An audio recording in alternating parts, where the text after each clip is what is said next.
Hey there, my name is Matt, and I'm a software engineer that's been using AI for the past 4 years. If you didn't know, Anthropic just released a new model that is not available to the public called Mythos. They claim that the model is so good that the public should not be able to access it because it can exploit vulnerabilities found in lots of open source software and just software in general.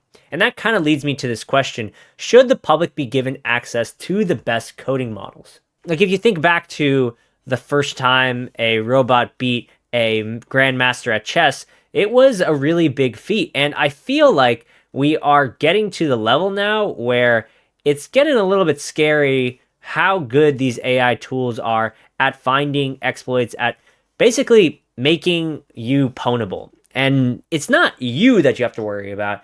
It's the hospital that you went to 3-4 years ago that hasn't updated or patched any of the software that they use for the past couple of years. That's going to leak all of your insurance information, your social security number, and then somebody's going to use it as ransom. And, whatever you have is completely over.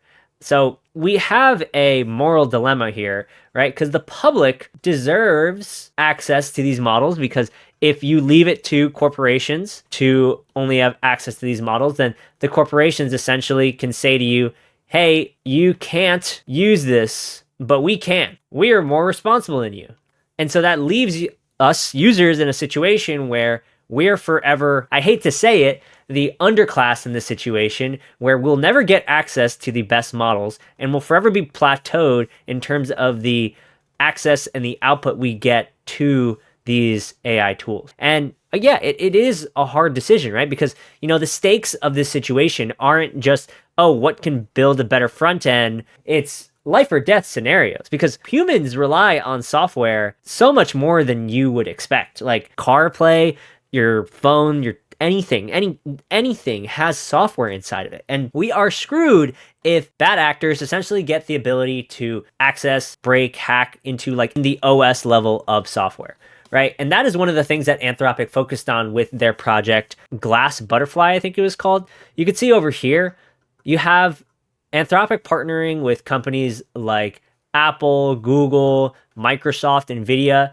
Anything that makes a computer work, that makes the raw processing power of your computer act in a certain way, if it is targeted, then you are basically screwed, right? Because you can't stop or solve you using the tool itself, right? Think about this, right? You can not click on a pop-up or an ad or something like that, but you can't stop yourself from opening the Windows taskbar and then somebody remote logging into your computer and hijacking it and basically making your computer into a Bitcoin farm, right? This has happened to friends of mine before, and it's really scary. But it wasn't that big stakes before, but now imagine this at the scale that AI can essentially do things.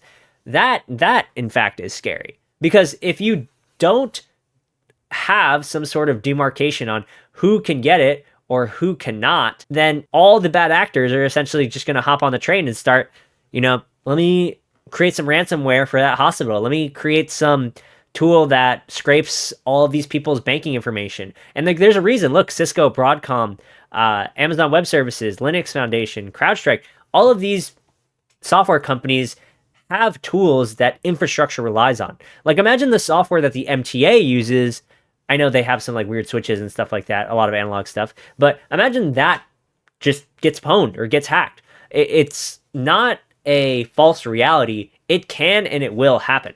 And it's true that software has, always had bugs, right? It's true that never has been a perfect software, but it used to take a lot of effort and it used to cost a lot of money and expertise for you to understand how to hack and break into things. And the way that companies were able to dissuade people from hacking was through bug bounties, right? If you don't know what a bug bounty is, essentially companies sponsor people to hack their systems. And what this does is it makes it so that a person who would hack some sort of system and get some sort of reward, let's say $1, is actually more incentivized to do the thing that is good, report the bug, and get more $. But what you're seeing now is, due to AI, actually, these bug bounties, these boards, this reward system is going away. And so that means that more people are going to actually jump to this side using AI tools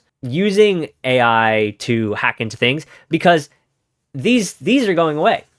And it's sad because AI is inundating these, right? You have like 20 plus PRs, like constantly dinging you. Oh yeah, you got to check this out. You got to check this out. That are complete slop. But underneath all of that, there could possibly be some gold that, reviewers and maintainers just aren't catching. But for AI tools but for actually hacking into something and let's say getting access to information, if nobody knows, then nobody knows, right? You're just remotely executing code, or you're just stealing a little bit compute from a computer that, maybe the user doesn't understand or not. It's like you would think most people actually understand when they're being hacked or when a system is broken or something like that, but that is just not the case. A lot of the times people don't even know when they have malware on their computer and when they are struggling, right? Like and this just doesn't live within the actual AI tool vertical itself. Like now we have AI tools that can send out mass emails to maintainers, right? So imagine a targeted attack onto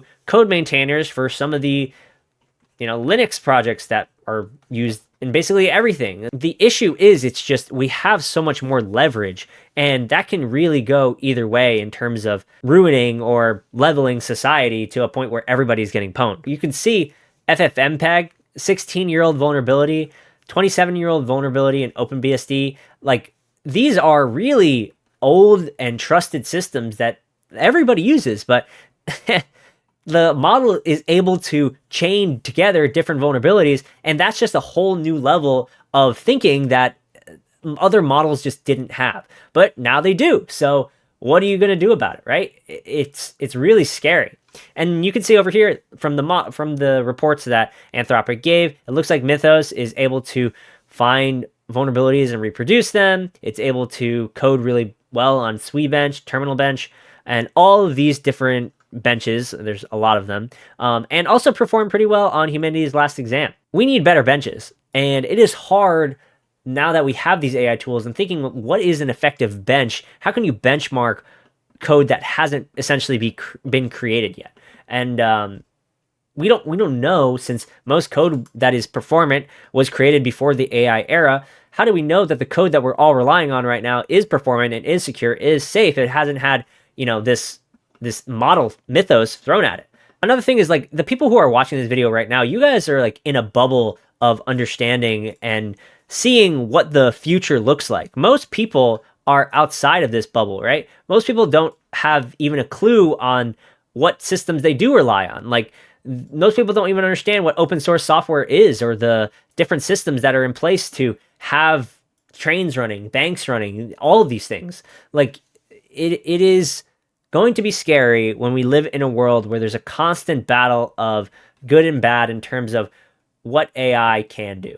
And we're already living in that world, but we're going to see that accelerate so fast. And I'm glad that Anthropic is putting a stop to it to hopefully prevent it from happening, from spreading further. But it also makes me worried because Anthropic is a company as well, right? Anthropic is not a nonprofit.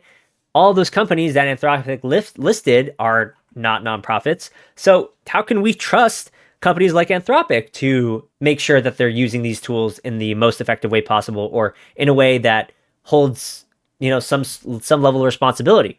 Well, I guess we only have to have like faith and trust and hope that the systems that they put in place are the right ones. And that really makes me question. It's like, well, do we need regulation then? What do we essentially need to make sure that the best research labs are essentially creating tools that aren't going to negatively affect everybody, that are going to help society, that although they're really good at code, also are really good at not finding vulnerabilities or not exploiting vulnerabilities within code, right? Because maybe there's a way to make it so that once a vulnerability or something is exploited, you can make it so that the code doesn't execute it. But then you can also have people who just prompt engineer. It can be like, find me all the vulnerabilities, let's fix them.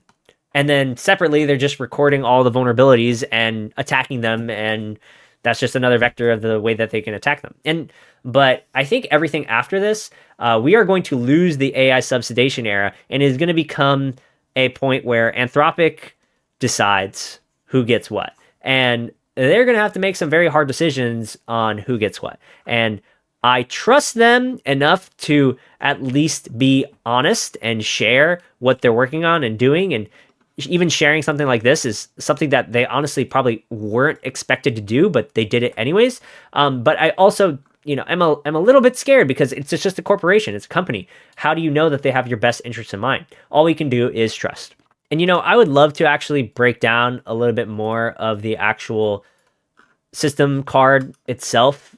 I think that there are a lot of things that Anthropic has added over here, like making sure that Claude doesn't actually teach you how to create biological weapons, or it can detect if you're like depressed or something like that. I think all of this stuff is really cool. But we have to remember that these tools are extremely powerful just in the normal way that we use them. Creating software in general, creating mass methods of influencing people through automated content is also very dangerous as well. So, don't fully buy into the idea that just because Claude can't teach you how to make a bomb, that it's not dangerous. It still is extremely dangerous just with the base use cases. It is scary, man. It is scary stuff. So yeah, what do you guys think? Are you a software engineer that's using these tools right now? Are you upset that you're not getting access to Claude Mythos? Are you a business owner that is worried that your